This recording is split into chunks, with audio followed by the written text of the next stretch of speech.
না ঘুষ শোনো রে ও মানুষ আজরাইল খাই না ঘুষ শোনো রে ও মানুষ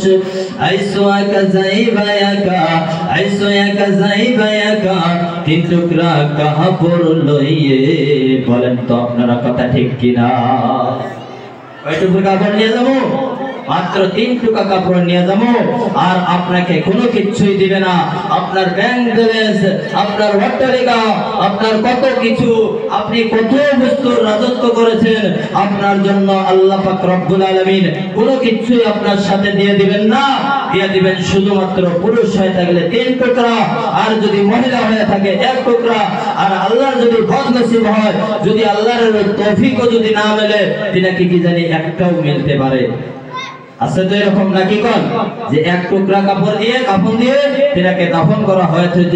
যে 1 টুকরা কাপড় দাও কি দাফন চলে যায় এমন জায়গায় আপনি ইন্তেকাল হয়েছেন যে জায়গায় কোনো কাপড়ের সিস্টেম নাই যে আপনার কাছে একটাই চাদর আছে কাপড় আনাও সম্ভব না তো ওই জায়গায় যদি কি করেন একটা কাপড় দিয়েও যদি দাফন দিয়ে রেখে দেন তো আমার আল্লাহ পাক রব্বুল আলামিন মেনে নেবেন কারণ আল্লাহ পাকের দরবারে তো বডির কোনো কাম নাই বডির কোনো দাম নাই বডি তো আসল বস্তু তো আমার আল্লাহ পাক রব্বুল আলামিন নিয়ে গেছেন সেই রূহকে তো আল্লাহ তাআলা শাস্তি কিবা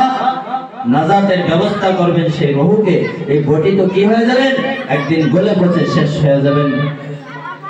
সেইজন্য কাফির মুশরিকিন যারা আছেন আর নবী সাল্লাল্লাহু আলাইহি সাল্লামের জামানায় ছিলেন আমার নবী সাল্লাল্লাহু আলাইহি ওয়াসাল্লামের বিরোধিতা করতেন আমার নবী সাল্লাল্লাহু আলাইহি সাল্লামের রাস্তায় কাটা দিতেন আমার নবী সাল্লাল্লাহু আলাইহি সাল্লামের রাস্তা যাওয়ার রাস্তা বন্ধ করে দিতেন কিসের জন্য দিতেন যাতে দ্বীনে ইসলাম যাতে প্রচার না করতে পারে দ্বীন যাতে বন্ধ করে রাখে দ্বীনে ইসলাম যাতে প্রচার না হয় দিন যাতে বন্ধ হয়ে থাকে আর যাতে দ্বীনে ইসলাম আল্লাহর নবী সাল্লাল্লাহু আলাইহি সাল্লাম যে ইসলাম নিয়ে আসছে সেই ইসলাম যাতে আর প্রচার না হয়ে যায় দ্বীনের কথা যাতে শেষ হয়ে যায় সেই জন্য আমার নবী সাল্লাল্লাহু আলাইহি সাল্লামকে কাফেররা বেঈমানরা অপবাদ দিবেন যে মুহাম্মদ সাল্লাল্লাহু আলাইহি সাল্লাম যে ইবাদত করতেছে এই ইবাদতের জিন্দেগি যদি যখন মুহাম্মদ সাল্লাল্লাহু আলাইহি সাল্লাম দুনিয়া থেকে শেষ হয়ে যাবে সঙ্গে সঙ্গে এই দ্বীনও শেষ হয়ে যাবে এনার কি অপবাদ দিবেন যে যদি মুহাম্মদ সাল্লাল্লাহু আলাইহি সাল্লাম দুনিয়া থেকে যেদিন ইন্তেকাল হবেন সাথে সাথে কি হবেন এই দ্বীনে ইসলামও বন্ধ হয়ে যাবেন বলেন তো দেখি আজকে 1400 বছর হলো নবীজি সাল্লাল্লাহু আলাইহি সাল্লাম চলে গেছেন আজকে কি দ্বীন বন্ধ হয়েছে বলেন আপনারা দ্বীন বন্ধ হয়েছে দ্বীন বন্ধ হয় নাই এইভাবে কিয়ামত পর্যন্ত জারি থাকবেন কিয়ামত পর্যন্ত জিন্দা থাকবেন এই দ্বীনে ইসলামকে আমরা জিন্দা করব তো ইনশাআল্লাহ সবাই কে করব দেখি ইনশাআল্লাহ হাত উঠায় দেখাই দ্বীনে ইসলামের প্রতি মেহনত কে করব ইনশাআল্লাহ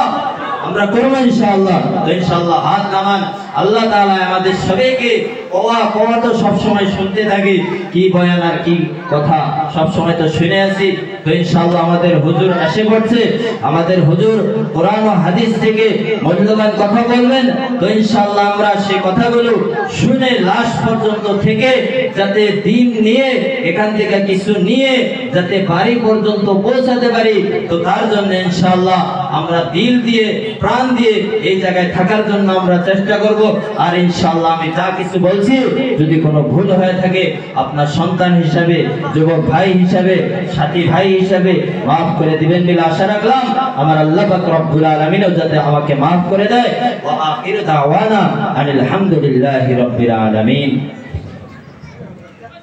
মাশাআল্লাহ আমরা